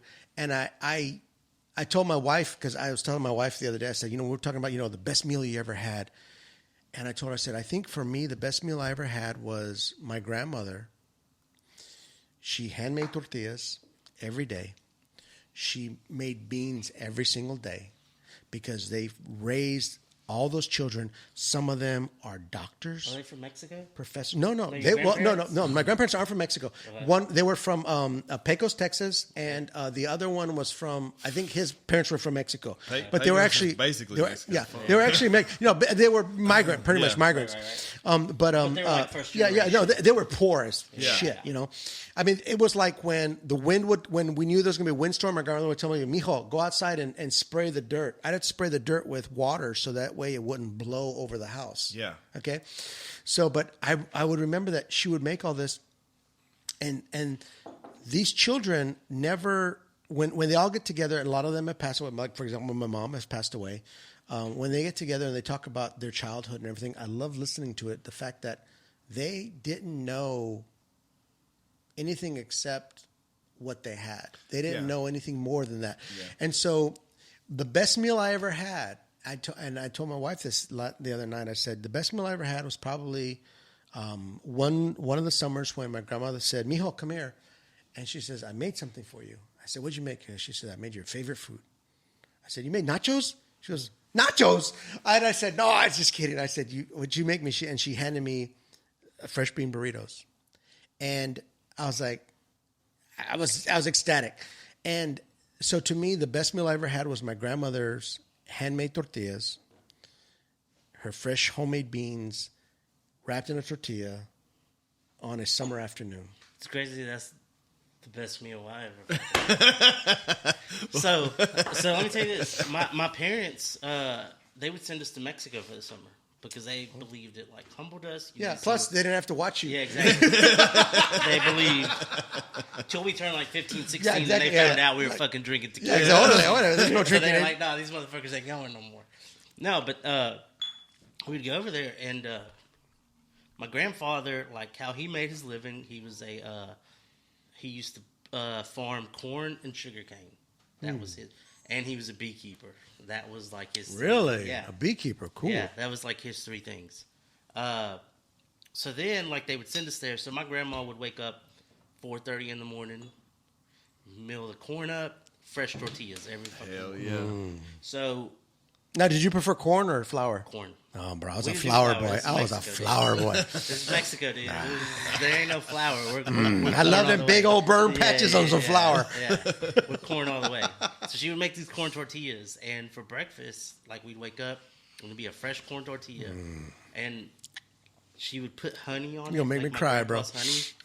She'd put like my grandpa's honey on it, Yeah. and then sprinkle like queso fresco, like shit. the fresh salty cheese that she made herself, and it was just tortilla with honey and cheese, and it was like that sweet, savory, just homemade. And it was like, But you tasted the love in it, yes, didn't you? it was the best fucking meal ever. I still dream about that. I think shit. it's all like it's grandma. So my grandma made she called it biscuit pudding. So she would make homemade biscuits. Yeah. And I'm talking about like dewdrop biscuits, like clumpy, you know, Yeah, like big old straight Bisquick, up from big- scratch. Not biscuit. I'm talking about from scratch. flour and the yeast and everything. That don't look good but taste fucking delicious. And then she'd have leftover biscuits, and then she would make a biscuit pudding. It wasn't bread pudding. Right. It was biscuit, because you make bread pudding out of like leftover loaves you have or Right. whatever. But she would make fucking biscuit pudding, bro. And I never to this day I've never heard of that shit. I need to get her to make that shit like and put on the menu for the barbecue, bro. But like that shit. But it's always the grandma, bro. But like, where do you think they learned that? They probably learned that 2 generations before. So like that shit's powerful. Right. I think it is. Like, Yeah. it's funny Okay. how we all remember that. Like, you can't, for some reason, no matter how many years you live, you can't forget that fucking taste. Yeah. You know what I mean? Yeah. Like, you Well- can forget the like what shit looks like. But you Yeah. can't forget what it tastes You like. can't. it You smells can't. like. You can't. For me, growing up, I remember. I know what the smell of rain is Yeah. because how it mixes with the dirt. I'm like, that takes me back to certain place. And my son knows this. The answer to this question. My favorite smell in the world. This is gonna be really weird. My favorite smell in the world is burning trash. So weird. because I remember my grandmother's house, they would burn trash. Yeah. But when I moved to Italy, okay, it was really weird for me because I was in seventh grade. I just got done with seventh grade. I moved to a different country. Nobody spoke English. Where I lived, nobody spoke English. I'd walk outside, and it was a different feel. The environment was different. And I'd look up, and I'd see airplanes taking off, and I'd see the big contrails from the planes, and I'd think of the Golden Girls the Golden Girls show, like "Thank You for Being a Friend." In the beginning of that song, yeah. there's a plane with contrails going on, and I always remembered that. But it was a farming community, so there was a lot of burning trash, and so I would remember that smell. So every time I'm driving down the street, or I'm driving down Benton Road or something, and there's all these farms and all this thing, and I smell burning trash, it's nostalgic for me. It takes me back to a time where I'm like, I love that smell. Yeah. That and Pirates of the Caribbean. The water at Pirates of the Caribbean are my two favorite I didn't know smells. you were that far removed from Mexico, dude. You're like what, like 5th, 6th generation? But Hey, you he's know, still touching it. I'm sorry, the best decision you've ever made in your life, Me? all of us. Fuck. And man. I'll go first. Dude, yeah, I'll go go- first. I'll go I gotta first. think I already about that. know. I'll go first, and it was marrying my wife. I was just about to say that. I was gonna say it too, but I didn't want to be so cliche. But It it is fucking cliche. is, man. It is. You know what? God, And I'm we're gonna tell you why. We're such suckers. I'm going to bro. tell you why, and you can tell me why, and I want to hear your whys. All right. The why for me is because I always knew I wanted a family. Okay, I always knew I wanted a wife. I wanted a family. When I met my wife, she already had 2 daughters, and you can call this lazy. You can call it whatever you want. I thought, she's already an incredible mom. I want an incredible mom for my children. She's gorgeous. Has 2 children. I know she's strong. So it was kind of like a no-brainer for me. But I realized that the best decision in my life was marrying my wife last New Year's Eve, okay? Because she had COVID. So I had to go stay at my daughter's. So my daughter had 2 houses at the time. I stayed at her other house. And I swear to you, I did nothing but eat pizza, drink tequila, and sleep and watch football games. And I was like, okay, do I need to brush my teeth today? Nah, it'll be all right. It'll be all right. Don't worry about it. So this last New Year's Eve, Cheryl was home with COVID. I was in a different house. Sage was in Dallas. Lindsay was at her other house. Chelsea was in Houston. None of us were together on New Year's Eve. But I thought to myself, as I behaved like a primitive monkey that, you know what? It's a damn good thing I have my wife to bring me to a point of, hey, you need to, because if I didn't have her, sometimes I think to myself, and this is something I think to myself, you know what? If I didn't get married when I was 22, what would I have been able to do with my life? Would I have gone off and done these things? You know what? I probably wouldn't have, because there's no way I have the confidence in my life now that there's no way I would have the confidence then that I have now because of my wife. Yeah. She has given me the confidence. She's given me the best thing in the world that any woman can give, which is the ability to let me fail and not make me feel bad for it, not make me feel guilty for it, but to say, what did we learn from that? Because I've had some crazy ass ideas. You can ask her. I've had some crazy business ideas, stuff like that. She's never said, that's dumb. She's always said, okay, well, let's think about it. Let's talk about it. Let's figure out how that would work. And when I failed, and God knows I have failed, she has never said to me, I told you. Yeah. I think it's, like, same thing with me, man. Like, there's a unselfishness that, like, Leanne has showed through so much, whether it's like, there's been situations where it's like, I come to her with like, this is going on, like I'm fucked, like shit's hitting the fan right now, like this is what's going on, and she says, well, you have to do this, you have to do this, and it's like, it's shit that I know that I have to do, but it's also shit that like makes shit harder on her. That makes shit harder on our family. Yeah. And the fact that she's okay to be like, you go handle that. Yeah. And I'll handle our, And it's like certain things like even yesterday we had this discussion about like, we had some other shit going on with some stuff that we're dealing with, and she's like tells me, she's like, look, it's probably just not meant to be. Yeah. It's okay. Wow. We can regroup from it. Wow. And it's like, That's not amazing. what I want. But it's weird because it's like, that's not what you want to hear. You know what I'm saying? You need to hear. Yeah. Yeah, but it's what you need to hear. Yeah. Yeah. And it's like, what I want to hear is like, no, we're going to. What I want to hear is like, no, we're going to fucking war. Yeah. Right. Yeah. Exactly. And Exactly. it's like, but from her, it's like the more reasonable standpoint where it's like, no, if this isn't meant to be, then it's not fucking meant to be. Yeah. Like things are going to happen for a reason, and it's like, okay, you're right, but like me, I was hoping that you would say, fuck these motherfuckers. Yeah, let's kill these. Let's go to war. Exactly. We're going to war. Yeah. No, dude, I think it's mine's polar opposite, dude. But it's the same. Like, so when I say polar opposite, I have been anti being in a relationship my whole fucking life. My whole life. Like, I've been dating chicks, and I know everybody says that, but dude, I was the last motherfucker I know to get, with anybody. Everybody else is saying that shit. The next thing you know, they're pregnant with married and shit. But me, it was like, I'm not doing it. So the last relationship I was in, I was like, it's just not working. That person wants to do this. I don't feel like we're not there. And then I meet her, and we both agree. She just dealt with her previous husband that used to beat her ass, like dying. And then she has 2 kids. She's like, I don't want a fucking relationship. And I was like, me either. Fucking praise God. Exactly. Hell Yeah, we're good. Yeah, let's just fucking hang out, have a good time. And next thing I know, 6 months in, I'm looking at her, and she's looking at me, and she's like, I'm like, we should get married. She's like, we should. And I was like, fuck, dude. I'm literally saying that shit.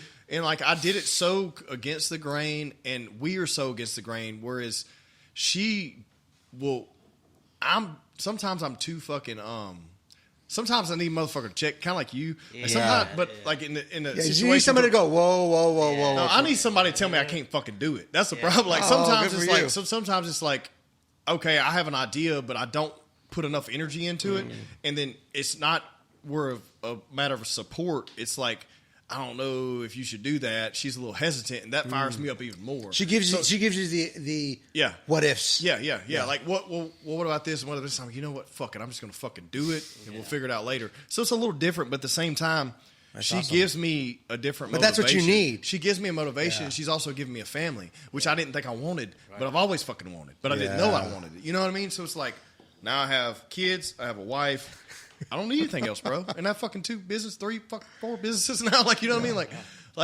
I don't have, like, I really think, like, when you first asked that question, I was trying to think, and that was the first thought that came to my head, but I was like, do I need to say something else? Does that sound too cliche or too like bullshit? But no, it's the truth, because without her, I would still be doing the same shit I was doing, which was still running one successful business, but wasting my money away, not thinking about legacy, not thinking about moving forward, this fucking podcast wouldn't be here, right here where it's at, had it not be for her, because my shit was getting in check, you know? Like, I would still be slumming it, you know what I mean? So, it all adds up to what we have now, man. So, yeah. Well, I've known you for about 5 years. In fact, I met you, people don't know, I know people don't know how you and I how we met. We're both part of a business referral group. Yeah. And when I met you, I thought, oh my God, that's me when I was in my 20s. He is gung-ho. He believes he can do anything in this world. He's enthusiastic. And what a lot of people don't understand is enthusiasm is contagious. Yeah. You know, a lot of people, they don't want to necessarily follow somebody, but they don't mind being part of a movement that is like, you know what, this guy, he speaks good stuff. He talks good. He's enthusiastic. I want to follow him, which is like that bullshit that Marshall was talking about, me becoming mayor of Bossier, and it ain't going to happen. But, you know, there's an enthusiasm that you meet people and you go, you know what? Whatever this person says, I'm behind it. Yeah. Because not just because they're enthusiastic, because they believe with 100% of their being that's what's going to happen. So when I met you, I was really like, oh my gosh, I thought you were really. I think I've told you this. It's like, what the hell is he doing here? He belongs in Dallas. He belongs in a place. I was like that for a while too. He belongs in a place that will nurture his enthusiasm. This place has a tendency to smother and kill enthusiasm just because of just everyday things. So when I got a chance to know you, I fell, and forgive this, but I fell in love with you because you were the person who believed what you said, but not only that, backed up what you said. Because a lot of people say shit. Yeah. A lot of people like to talk a lot of shit, but don't back it up. Every day. They're like, oh man, I'm going to do this, I'm going to do that, I'm going to do this. Yeah. But they don't back it up. So the fact that you backed it up, and so I've noticed a change. The point of my story is I've noticed change from when I met you 5 years ago to where you are now, and I smile because I go, yep, I know exactly what you mean. I know exactly who you are. I got my ass checked, but I will tell you, look, you're giving me props. I got to give this man props because I remember when we were in high school. So me and Jose have known each other longer than me and Ben have known each other, but me and Jose were fuck ups, dude. We didn't have. I mean, as far as I know, I mean, he was a year older, a year ahead of me. We didn't have our shit together. We just wanted to party and hang out with women, dude, and like drink, and that was it. Like, and we disconnected for the longest time, and then, however, we reconnected. I think it was lieu of this podcast the first time you came on, and seeing what you were doing. I just think it's awesome. I think it's awesome I feel like, Ben, you're a mentor of mine in all aspects of life. And I think it's awesome that me and Jose are like have went through this together and like getting businesses started, going through the struggles, and then seeing each other like grow up, knowing that we didn't know what the fuck we were doing. Dude, that's what I'm saying. Like when I think when I first came on your show, like I told you this, I was like, you either told me that this motherfucker would do anything except go to jail. No. I'm saying like was gonna be like speaking and fucking like interviewing people. I'd have told you to go fuck yourself. I wouldn't talk, dude. Yeah. I was like quiet and fucking shy and shit, dude. Yeah, it's crazy, man. It's crazy what happens. It's crazy, and it's not you as it's not like it's crazy what happened with you. It's crazy what's life done for you. Yeah, you know what I mean. What's life done to you? What you realized you're capable of doing. Yeah, but I think I completely agree. But I think it all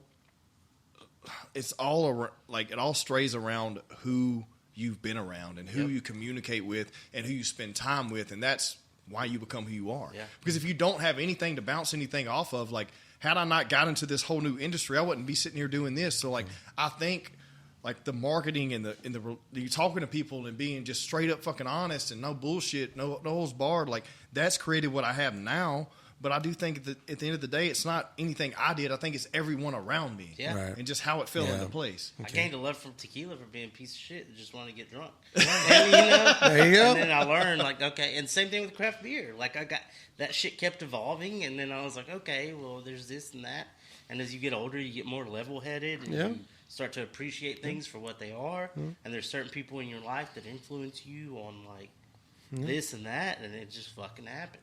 Hell yeah. Well, then I have one last best of or most important. The best or most important relationship you've had with an individual that's not related to you. Oh, shit. I'm going to go first All right, go ahead. because I knew the idea. I knew that's what I was saying. Yeah, he comes up with this beforehand. And my wife and I talked about this the other night, and she goes, "Oh my God, that's not who I thought you would say." I need to do this. Yeah, you need to do yeah, this we one. need to add him. The best. Ask the question again. Hold on. The best one for me is actually Lee Cockrell, Okay. who was the executive vice president of Walt Disney World. And when I was managing golf properties, I attended a Disney Institute program, and I really got into their teachings and their how they manage their personnel and how they manage their properties and Lee Cockrell, and I read a book called Creating Magic, and in the book said the first line of the book says it's not the magic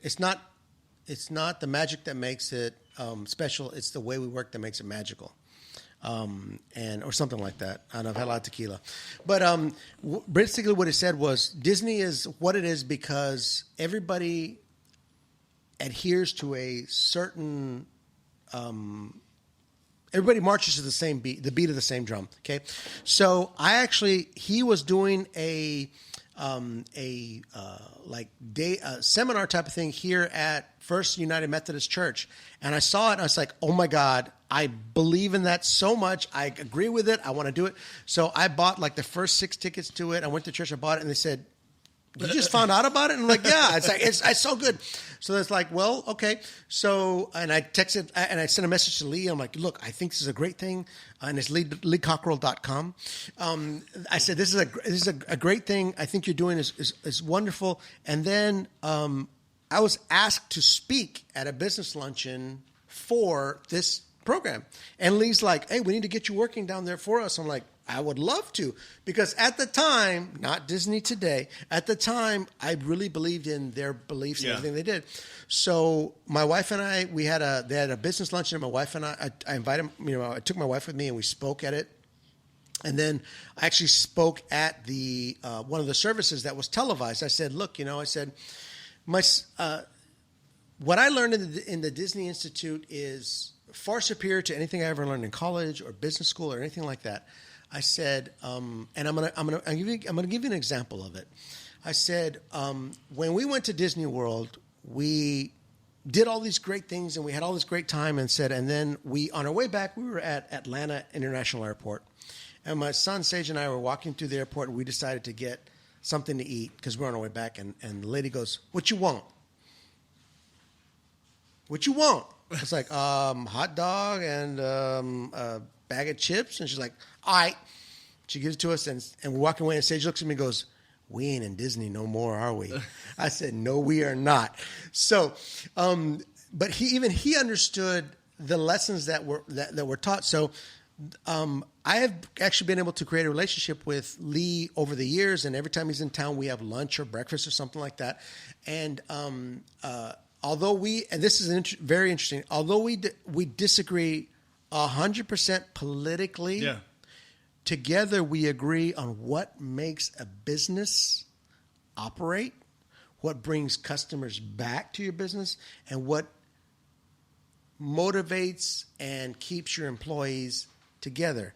Because after I did that Disney program, and we've talked about this already, I was managing golf properties, and I actually sent out a questionnaire to all our members, and oh my God, the stuff I got back was disturbing. I had people saying, your staff is this, your staff is that, this person couldn't buy a personality, but all this crazy shit. And so I actually had all my staff come together, and I bought them all pizza, and we sat down, and I said, okay, I said, I'm going to read to you some of the responses I got. And everybody was like, holy shit. And I said, and after I read them, I said, okay, now whose fault is this? And everybody looked at each other. I said, it's my fault. Yep. It's my fault because I didn't train you properly. And from that point on, we went forward and we did programs and things to make the guest experience incredible. So from a standpoint of, and I don't want to just say business, a personal standpoint from even Lee had said, he had spent so much time with Disney, he kind of neglected his family at times, and he changed that. He corrected it, and he's still available. He still does stuff today. So for me personally, the best relationship I've had outside of my family has been with Lee Cockrell. Man, I'm not ready. I mean, I am ready, but I'm not. Go ahead. So it's the best relation. You mean relate, just relate, or just it can either be who helped you. It can be who either influenced you the most, or that you feel, thank you, Jesus, that I met this individual. Okay. I've had a lot of people in my life that were super helpful to get me to where I am. And that's the thing. I'll say this: people always look at any of us and they look at your personal success. Oh yeah. And it's dude. Yeah. You have no idea. You know where I came from. And it's the selfish motherfuckers that'll say, "Yeah, I did that." Yeah. No one does shit on their. By No. Thank you, no Jesus. one does shit by Remind your children of that. By the way, there's always someone there that fucking did something to get you to where you are. So, I mean, obviously, to me, I know you're saying not family. The most influential person in my life is my dad. He taught me work ethic, all this amazing things.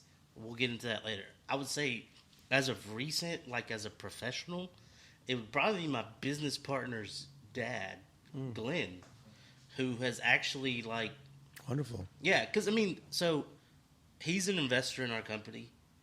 And I've met him. Yeah. I met him. Yeah, he's a great guy. And so he blindly invested in something, and obviously it's his son. It's his son's thing, right? Father's but it's love. something that he didn't know anything about. He didn't have to put his money towards this shit. He didn't have to use his resources, his connections towards this shit. Because, it's fucking craft beer. I mean, and we're in Shreveport, Louisiana. I mean, you have a lot of things stacked against you. But, as time progressed and I got to know him and just being able to lean on him for, he's a successful businessman. He knows people. He's got connections. He's been through it. Even for the bad of things. Mm-hmm. And sometimes you need that kind of person in your corner that has told you hey, I got fucked over in this way. Do not let this happen to you. Yeah, exactly. And sometimes you need that person that you can call and be hey, I have this situation. What can I do about it? Yeah. Whether it's business, whether it's personal, and like we said, outside of all that. Yeah, it has been him because, I could literally call him right now and be I have this issue, I have this thing's going on, or what would you recommend we do in this situation? And he's always there to answer. Fuck, he comes up to the 7 Tap all the time and just bartends. Yeah, I know. He's up there. That's how we met him. Yeah, because he fucking enjoys it. Yeah, he's up there hustling all the time. Yeah, and sometimes I have to talk to him Glenn, chill, dude, do this, do that. But it is what it is. But it's like I said. To have that kind of person that is successful in their own right in your corner, to me has been has meant the world. It's a safety. It's a safety thing to go. You know what? Yeah. Somebody's always looking for our best interest. Yeah. But awesome. It's like I said, no one's successful on their fucking own. Yeah. So to be able to lean on, sometimes you have to tell people hey, I made this mistake. Do not fucking do it. Yeah. This is what you don't need to do. Oh, and so for me, I would say, non-family, non-related to you, I would say that would be it. Taste that on the back end of some tequila. Whew, god damn. It don't taste the same, does it, boy? It don't taste the same. That's blackened right there. That's a Metallica blackened. Man, most influential person that's not related to me, dude, I hate. I'm always this fucking person when someone asks me these ain't dumbass questions. I always have a dumbass answer. Okay. I always have a dumbass answer, and my answer is always, I cannot fucking answer that question. Yeah. If you ask me what my favorite color is, I can't fucking tell you because I'm going to tell you it depends on the day. Yeah. So the most influential person to me depends on the day. It depends on the action. So, like, there's so many people. Like, Chris Hemingway reaching out to me and saying, hey, he believed in me enough, not even knowing me, just knowing my worth ethic, that I could run this fucking business and help him and Nick West, like that, and introducing me to Nick, and Nick believing in me and not knowing what the fuck I was, just some roughneck from fucking oil field. Like, this dumbass is gonna, like, I don't know about all this. And then Leighton Allen, who you know, and I don't know if you know, like a great friend of mine, and dude, I remember he's a school teacher. Now he's a fucking multi-millionaire. He's a great guy, but like anytime I have something, I call him. He's like, I'm in. Yeah. I feel like he's my number one fucking supporter. Like anytime I call him, he's like, dude, whatever. I believe in you. Like, and he'll call me, do you know this person? I'm like, fuck, this dude's calling me. But we kind of came up in the same sphere. He's a little bit older than me, but like, I don't have a direct person. I can't think one specific person because if I feel like it depends on the area. Yeah. You know what I mean? Like what the most influential person in this like spectrum, but like there's so many layers of business. Like who's the most influential person in giving business advice? Jim Malsh. I don't know if you know Jim. Jim's he's an amazing person. And I've met a lot of successful business owners, but what I love about Jim is he's so level-headed. Yeah. And he's so neutral. Politically, he's neutral. Business, he's neutral. He don't talk. I've never heard that dude talk bad about anybody. And anytime you sit in a room with a business person, the first thing they're going to do is talk bad about someone else. So, like, it depends on the spectrum, I guess. And I hate to work around your question like that, but I always have to do that shit. No, but that's good because if that's your true answer, that's fine. Because I'm so direct. Like I feel like I want to answer this question with authenticity, and it's like it depends on the application. Yeah. Dude, you know, I heard this once, and it has stuck with me for life. And throughout, like, I say life, it's been like within the past 3 or 4 years, and throughout like the past 3 or 4 years, I've tried to like make this quote be true, or not make it be true, but seen examples in my life to where this are true. Relationships are worth more than money. Oh, of course. Amen. Oh, yeah, dude. All day. And let me tell you, like, in my life, like, the people I know got the 7-tap financed. Or the people that I knew, that they knew, got the 7-tap financed. The reason that there's growth, the reason that there's this, is because of connections. And it's like, if I was I am a fucking nobody. Yeah. But if I was just, like, in my fucking shell and I didn't meet the people that I have met and them had the connections that they fucking have, I wouldn't have what I fucking have. I agree. I hate when people say leverage your relationships, but it is true. Yeah. But I hate the word leverage because most people hear leverage and think negative. Yeah. But I leverage my relationships in a good way because whenever people say, what about this, and this? People call me, Ben, you're the same way, and Jose, you're the same way. You know somebody, this. I'm like, yeah, I know somebody. But before I make that decision to connect those two people, I think, is this going to be beneficial for both of them? Yep. Yeah.